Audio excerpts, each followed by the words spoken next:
Welcome to the A2 Show with Andrew Cass and Aaron Parkinson, bringing you the trends and topics that affect our lives the most: business, politics, fitness, family, and finance. With over 50 plus years of combined business experience and over $1 billion in revenue generated, your hosts have a unique gift for seeing many steps ahead where others do not. They bring their unfiltered, contrarian views to the show every week to help you win in business and in life.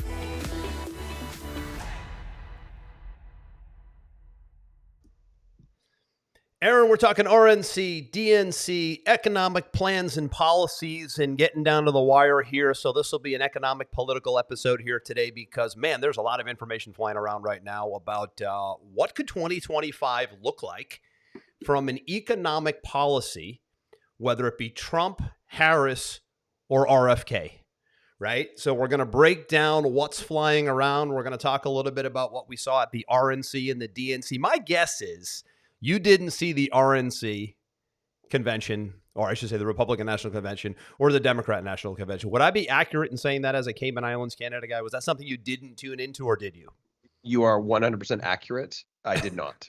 I did not. Did you get any sound bites? Did you get any sound bites though at all? I did definitely see some sound bites, and I definitely did some poking fun at the wall they built around Chicago. Oh my God! Great! I'm so glad you brought that up. Jeez. You know, we're against the wall, but now we've got the wall around everything in Chicago, which I found quite comical. And the height of hypocrisy, right? And you needed ID to get in, but you don't need ID to vote. That was kind of funny as well. So.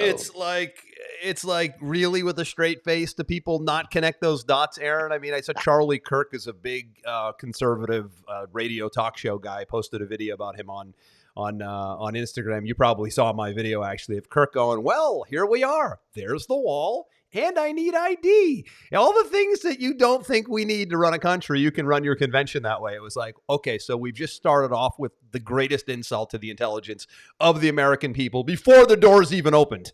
Well, right? and I always think it's funny, our show, because you have your in the mix, living in America, pro-America stance on how you look at everything. And I'm Canadian and I live in the Caribbean, and I just have a different filter that I look at things through. But there are things that I watch and sound bites that I watch that I just find funny. You know, like that was one of those things I just found funny. Listen, Aaron, I actually wish that wasn't funny. As funny as it is that we're talking about it on our show, I really wish that wasn't the case. Like, I really wish they were consistent with every country needs a wall, they need to have law and order, and they need to vet people, the common sense. And every election process needs ID, and they need to vet people, and things need to be legitimate. I mean, I need an ID to drive a car. I need an ID to get alcohol at the store. I need an ID to join the military. Whatever. I mean, the list is endless. Get on an airplane. I mean, but people are flying in without IDs and without walls. So I just think it's super ironic, super hypocritical. And I think it's a dangerous precedent. I think it's really, really destructive when you do things like that. When you basically tear down the laws of the country, but then put those same laws in place to run your convention, I think is the height of hypocrisy. And that's the right word. It's hypocrisy. And like you said, anybody with half a brain just looks at that and goes, okay. You know, it was like when but Aaron, surprisingly, so many people are like, "Oh, I didn't realize that was happening. I'm just so psyched about my team and my party that oh, that's no big deal." I think connecting the dots like we're doing right now, and little things like that make a big difference. You know, Bill Belichick, greatest coach of all time. I think we could agree. Yep. Patriots coach. You know what he said, which always stuck with me? Winning, as long as we've been winning for, is about doing a lot of little things consistently over time, and it equals big victories. Yep. They keep doing those little things, little by little, and it just leads to mass destruction. And that's what we're seeing. And you see it happen on both sides, and I think that's where sometimes I have a different vantage point, right? You look at the hardcore right-wing Republicans that are like, we should never have abortions. Abortion should be illegal. That's insane too. I know. Until some 15-year-old gets pregnant, and then all of a sudden it's totally okay because they're 15 and it's my kid, and right, because common sense says, no, you shouldn't. But common sense never plays into the conversation until it's actually on your doorstep. And you see it You're right. on both sides of the equation. Yeah, you're right. Hey, listen, anything extreme right or left is not good. I think you and I have been pretty consistent as independent guys that probably lean a little bit more conservative, but we certainly don't go extreme left or right. But I can tell you, and Elon Musk said it, don't take my word for it. Elon Musk just posted this last week, actually. He said, when the heck did the Republican Party become the Democrat Party, and the Democrat Party become some weird twisted socialist movement? So right now, overall big picture, I would love to be able to say right now, man, the right and the left are 50-50 right down the middle doing some crazy shit. That is not the case right now. The far left versus the far right, it's like 80-20 at this point. And I could lay out I could take a piece of paper like this and go right down the list, make a column on the left and a column on the right. And you've got open borders, no walls, no IDs to vote. They actually rejected a bill that would require ID to vote in a U.S. election with a straight face, almost unanimously, 168 of them just last month. They think that biological men can use women's bathrooms and compete against them in sport. I mean, we're seeing shit we haven't seen ever.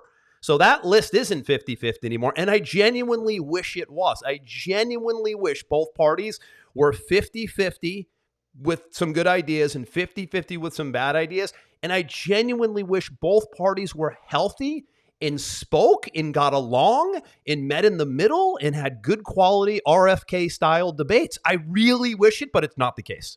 Don't you remember when we were growing up? Because I don't have any issue with saying my age. I'm 47. I don't know how you are. It's somewhere close to that. Don't you remember when we were growing up, like early 20s? Don't you remember how much we used to mock the Republican Party because of how many crazies were in the Republican Party? And don't get me wrong, there's still some crazies in there for sure. Of course. But they were that.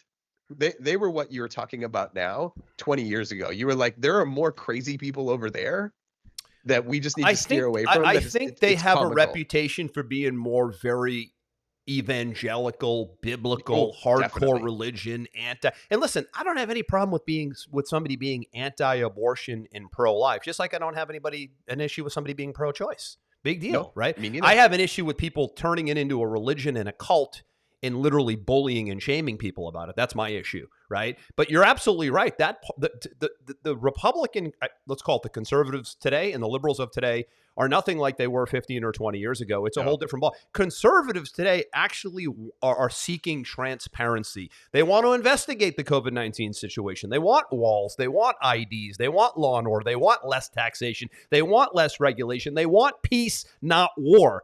That is not happening in any way, shape, or form on the other side. Fact. So we're in like this weird world now where like we the parity that we used to have has gone so far off the left that now you have guys like Elon Musk and Joe Rogan, by the way, lifelong Democrat liberals are like, I wouldn't even associate with anybody on the left. You have guys like RFK leaving the party, a Kennedy leaving the Democrat Party. Case closed, conversation over for me. Tulsi Gabbard, their rising star female Democrat presidential candidate in 2020, who annihilated everybody on the debate stage, and she was their rising female woman, left the party and wrote a book. It's called Something Freedom Leave the Democrat Party Behind.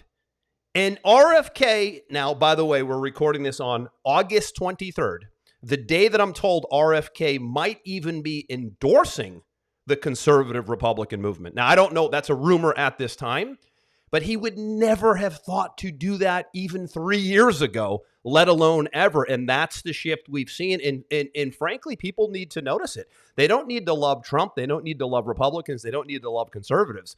But they absolutely need to love the values that made America, America, and they do not stand for almost any of those values anymore on the left.